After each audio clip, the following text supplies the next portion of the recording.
मित्रों, आपने देखा होगा कि आपके आसपास धर्म, कर्म और पूजा पाठ में लीन रहने वाले लोगों की जिंदगी खुशहाल नहीं होती जितने कि दुष्ट और अधर्मी लोगों की होती है।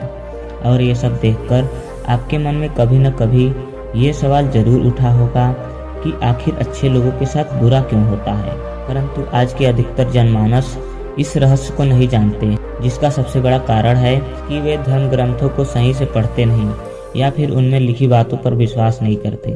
आज की इस वीडियो में हम आपको बताएंगे कि आखिर अच्छे लोगों के साथ हमेशा बुरा ही क्यों होता है, जिसका वर्णन भगवद गीता में भगवान कृष्ण ने विस्तार से किया है। तो चलिए आज की इस वीडियो को शुरू करते हैं। धर्म ग्रंथों में भगवद गीता एक ऐसा धर्म ग्रंथ है जिसमें मनुष्य के मन में उठने वाले हर प्रश्न का हल विस्तार से बताया गया है। भगवद गीता में वर्णित कथा के अनुसार अर्जुन के मन में जब भी कोई दुविधा उत्पन्न होती थी तो उसके समाधान के लिए श्री कृष्ण के पास पहुंच जाते थे। एक दिन की बात है, अर्जुन भगवान श्री कृष्ण के पास आए और बोले, हे वासुदेव, मुझे एक दुविधा ने घेर रखा है और इसका समाधान आप ही बता सकते हैं। तब श्री कृष्ण ने अर्जुन से कहा, हे धनंजय, अपने मन की दुविधा विस्तार से बताओ, तब मैं तुम्हें उसका हल बताऊंगा। तब अर्जुन बोले, हे नारायण, कृपा कर मुझे ये बताइए कि अच्छे लोगों के साथ हमेशा बुरा ही क्यों होता है, जबकि बुरे लोग हमेशा खुशहाल दिखते हैं।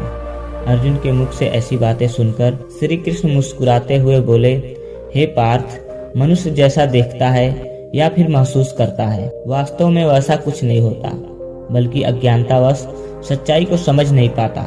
श्री कृष्ण की बातें सुनकर अर्जुन हैरान हो गए और बोले, हे नारायण, आप कहना क्या चाहते हैं, मेरी समझ में नहीं आया। तब श्री कृष्ण बोले, अब मैं तुम्हें एक कथा सुनाता हूँ जिसे जानने के बाद तुम समझ जाओगे कि हर एक प्राणी को उसके कर्मों के हिसाब से ही फल मिलता है।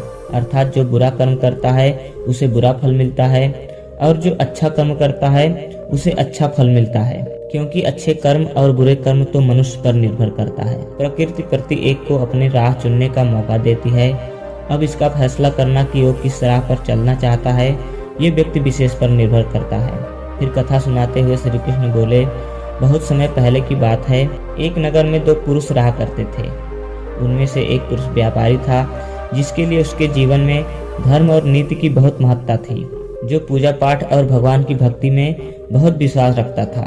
चाहे कुछ भी हो जाए, वो रोज मंदिर जाना नहीं भूलता, न ही दान धर्म की कार्यों में किसी भी प्रकार का कमी रखता था। कुछ भी हो जाए, वह नित्य भगवान की पूजा अर्चना किया करता था।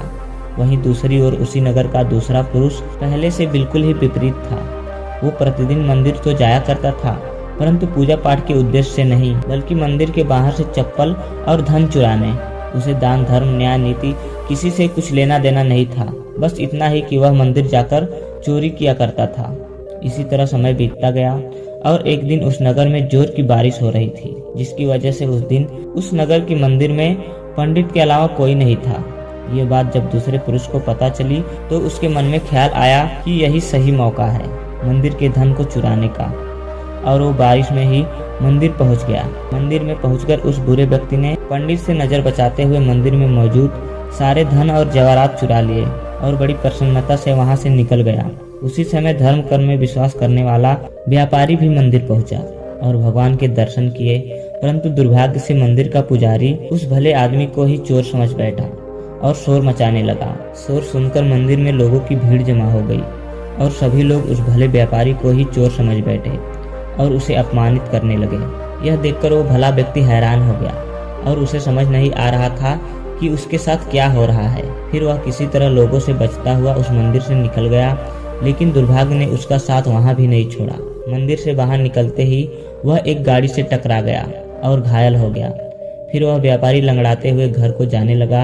तभी रास्ते में उसकी मुलाकात उस दुष्ट व्यक्ति से हुई जिसने मंदिर का धन चोरी किया था। वह झूमता नाचता हुआ जोर जोर से बोलता हुआ जा रहा था कि आज तो मेरी किस्मत ही चमक गई, एक साथ वो भी इतना सारा धन मिल गया।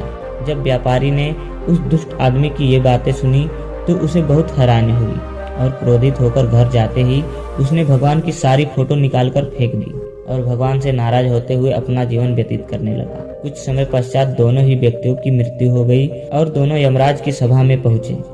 उस व्यापारी ने अपने बगल में उस दुष्ट व्यक्ति को खड़ा देख क्रोधित स्वर में यमराज से पूछ ही लिया कि मैं तो हमेशा अच्छे कर्म करता था, दान धर्म नीति में विश्वास रखता था, जिसके बदले में मुझे जीवन भर केवल अपमान और दर्द मिला, और इस अधर्म करने वाले पापी व्यक्ति को नोटों से भरी पोटली, आखिर क्यों? इस पर यमराज ने उस व्यापारी को बताया कि पुत्र, तुम गलत सोच रहे हो। जिस दिन तुम्हें गाड़ी से टक्कर लगी थी, वास्तव में उस दिन तुम्हारे जीवन का आखिरी दिन था, परंतु तुम्हारे द्वारा किए गए अच्छे कर्मों के कारण ही तुम्हारी मृत्यु एक छोटी सी चोट में परिवर्तित हो गई।